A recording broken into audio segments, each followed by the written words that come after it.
So let's talk a little bit about the Floyd Mayweather Conor McGregor fight coming August 26th in Las Vegas at the one-year-old T-Mobile Arena.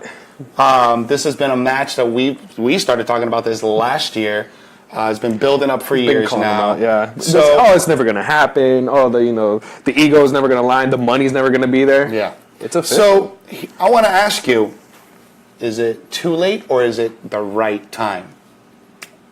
It's the right time at this point because any more that we wait, Floyd's just getting further and further away from his prime, and McGregor's in the middle of his prime right now. Okay. So if they keep waiting, it'll be the same thing like essentially when Pacquiao finally fought Mayweather, where Pacquiao was past his prime. Yeah. Like, he could still throw down, but he was way past his prime. So the best time to do it is do it now. Now, I realize that, us talking about Floyd Mayweather and Conor McGregor is not WWE or wrestling, but Floyd Mayweather was involved with WrestleMania, so for by default, we have to talk about it.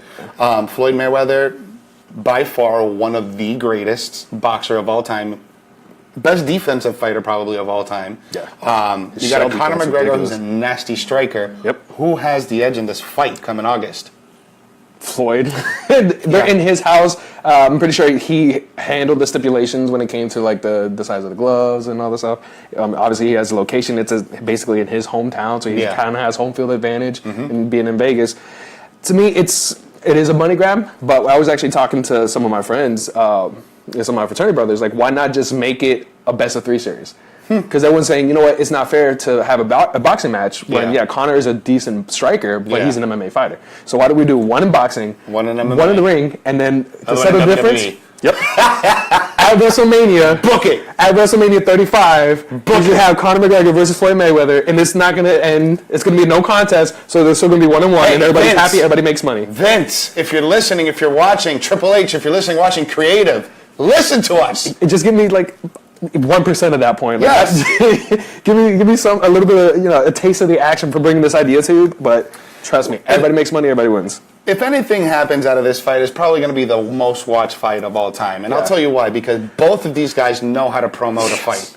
Conor and Floyd, even though more than likely this fight will go 12 rounds of just jabbing, circling. That's all we're going to see. Running around, get stuck in the corner. We'll see some flurries, things like that. But we're not going to see a knockout. It's not going to be the epitome of boxing, which is everyone's like, oh, it's all this money for this match. It's not about the boxing at this point. It's about having these two egos in the ring, finally face to face in a combat sport. Yeah. So of course I want to see it. It's going to be all entertainment, but don't expect to be the greatest boxing match ever. And I put a promo video up earlier today on our page. And it's interesting the feedback that I'm getting, from the viewers and from the audience is because. It's right now. It's kind of half and half. Yeah. A lot of people are kind of disappointed that this is not going to be in the octagon, and again, this is going to be Floyd Mayweather's fight. Like all the advantages, basically. But again, it's going to be probably one of the most viewed fights. And the way that I'm already looking at this is already being built up WWE style. Yeah. It really is. So between all the videos, it'll be interesting. We'll definitely we'll talk about it once August 26th comes in. We might do a live. Reaction to that. I don't know. We'll see. We'll figure it out. Yeah, we still got time.